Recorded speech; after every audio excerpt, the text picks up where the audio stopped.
Hey y'all, welcome back. Austin here with Outer World Media. Welcome to another library book haul. I'm not gonna lie, not that big of a haul this month, guys. I went with quantity over quality this go around. I mean, I can only have so many books, I only have so much space and whatnot.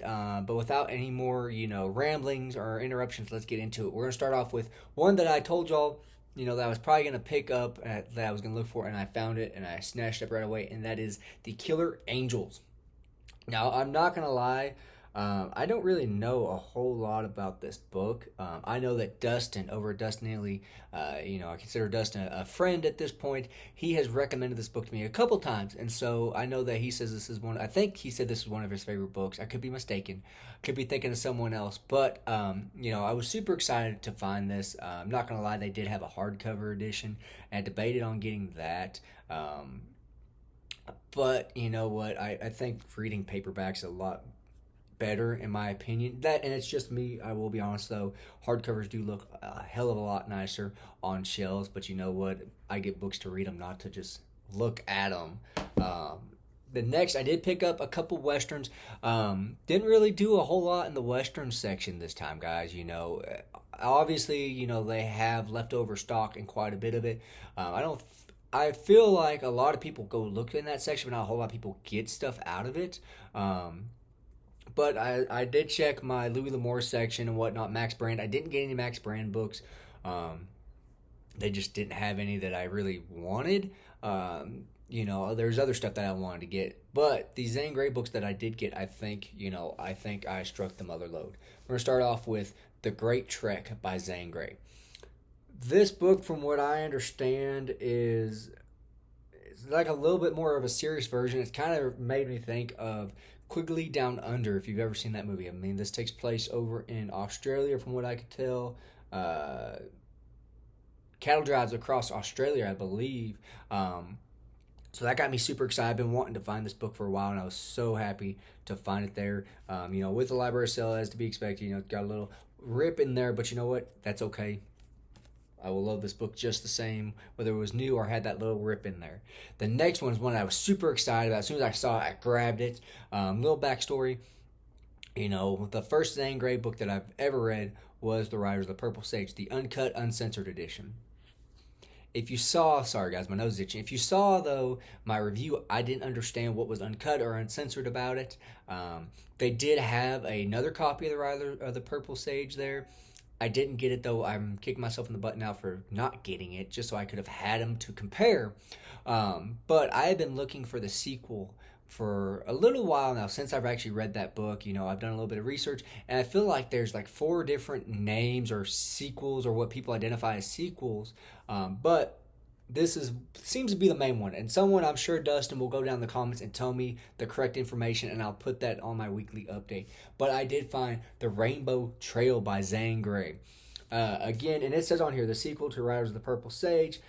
I don't know if this actually is or not. I mean, it does say it on the back, but I'm not sure. It doesn't say anything about our characters from the original book, from Riders of the Purple Sage. But again, super excited to get this. I do wish, though, that it was a different copy, something a little bit more like this, or one of the other Zane Grey books that I have. This does appear to be a Barnes and Noble edition, but you know what? I will like it just the same.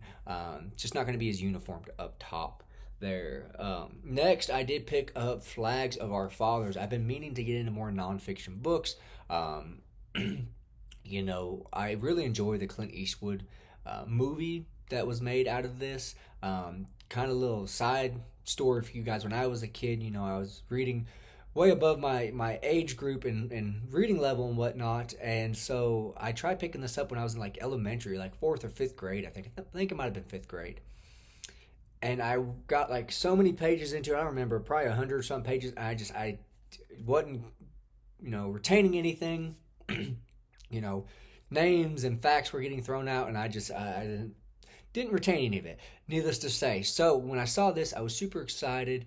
They had these little end caps at the sale where it's in alphabetical order of movies that were turned into books, or novelizations came out of it, or vice versa. Books, that were books that got turned into movies. Sorry, guys. But I was super excited to grab that and read that. Every copy that I've tried grabbing before, you'd open it and it was like split down the seam there, and I didn't want to do that. Even though they're 50 cents, I want a copy that I can read and not have to worry about pages falling out. These next two are going to be novelizations from movies as well. This one I know was a book before it was a movie, I believe. And that is I Know What You Did Last Summer. I haven't seen this movie since I was a kid. I just remember it's got Freddie Prinze Jr. and Michelle. What is her name? I forget. I'm gonna have to look here.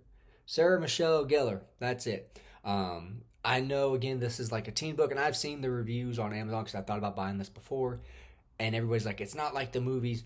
And obviously, I'm not expecting it to be. I mean, it's got R.L. Stein's Fear Street on the back, which reminds me, why the hell can't I find any Goosebump books anymore? I feel like I used to find them all the time, and now everybody's buying them up. What's going on? Did something happen to R.L. Stein that I don't know about?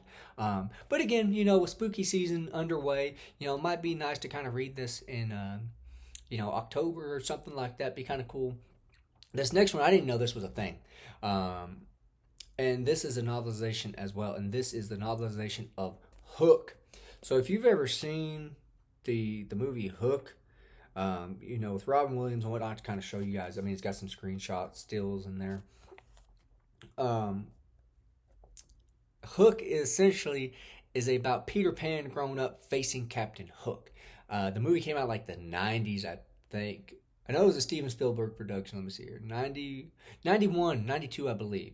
I absolutely loved that movie as a kid. I've made my wife watch it. I still, as an adult, get enjoyment out of watching it. I went to a convention, actually, where I got my big Jason over here back in May. And I forget what his name is. He rolls himself up into a ball and rolls down the stairs and takes the pirates out. But he was there. I didn't get to meet him, but it was cool, still cool just to kind of see him from afar. But again, didn't even know this was a thing. Super excited to have this. I think I'm gonna have to do like a novelization November or something like that, where I take movies that had books come out of it and do that in November or something. But yeah, two more books left. Again, it's only got 8 books this month, guys. But like I said, I think I definitely went with quality over quantity. This is one I just saw the spine here, which is epitaph, something like that. And I pulled out and saw that it was a novel of the OK Corral. And if you've been following this channel for a little bit of time, you know I am obsessed with Wyatt Earp, everything, Tombstone, shoot out the OK Corral, all that.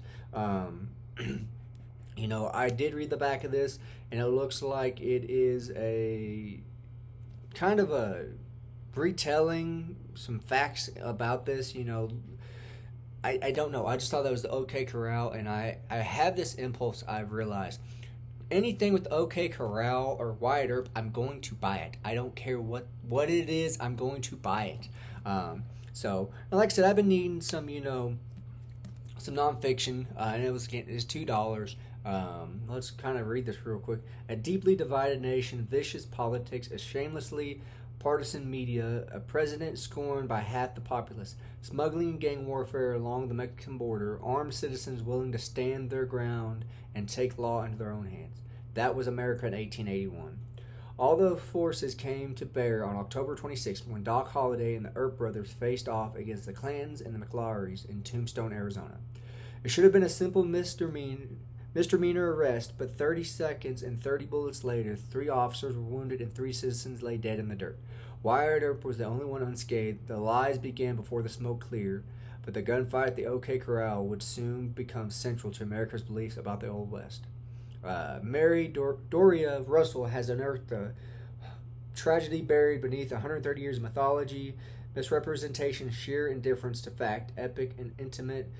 Epitaph gives voice to the real men and women whose lives were changed forever by those fatal 30 seconds, and its hearts it is the women behind the myth. Josephine Sarah Marcus, who loved Wyatt Earp for almost half a century and who carefully chipped away at the truth until she had crafted the heroic legend that would become the epitaph she believed her husband deserved. I know that she wrote, it looks here like she wrote a book about Doc Holliday. I don't really know. I just know that it's about the OK Corral. Maybe this is going to be, some dirt on the Wyatt Brothers, I don't know, but again, it's the OK Corral, and I am always willing and ready to read anything about the OK Corral and Wyatt Earp and all that. I need to get the Doc Holliday biography. I need to. This next one, I was as soon as I saw it, I grabbed it off the shelf. I wouldn't let it out of my hands. I didn't even want the lady to have to check the price. I wanted to tell her price because I didn't want to lose it. And that is Wyatt Earp, The Life Behind the Legend. So I had bought Ride the Devil's Herd on Amazon. I ordered it twice. Each copy came messed up, and it was, it wasn't the author's fault. It was, the publication or whoever it was, publisher, and then Amazon sent me one that was messed up. But I had my eye on this one for a little while, and this seems to be an expensive book on Amazon, and I found it for $4. Again, anything Wyatt Earp, I'm going to buy, I'm going to read. I think maybe it was Dustin had told me about this book, and that's how I got started on it. I don't know. All I know is I'm super excited to finally own this book. I'm going to have to fight the urge to try and not start this book today. I have some other books I need to finish, but I wouldn't be surprised, guys, if this ends up on September's reading or September's TBR. But again, guys, that is it. Those are all 8 books that I picked up. Let me know down in the comments, what have you guys picked up? Is there anything that you recommend that I should pick up next month? Again, drop me a comment. Love talking with you guys, and y'all have a good one.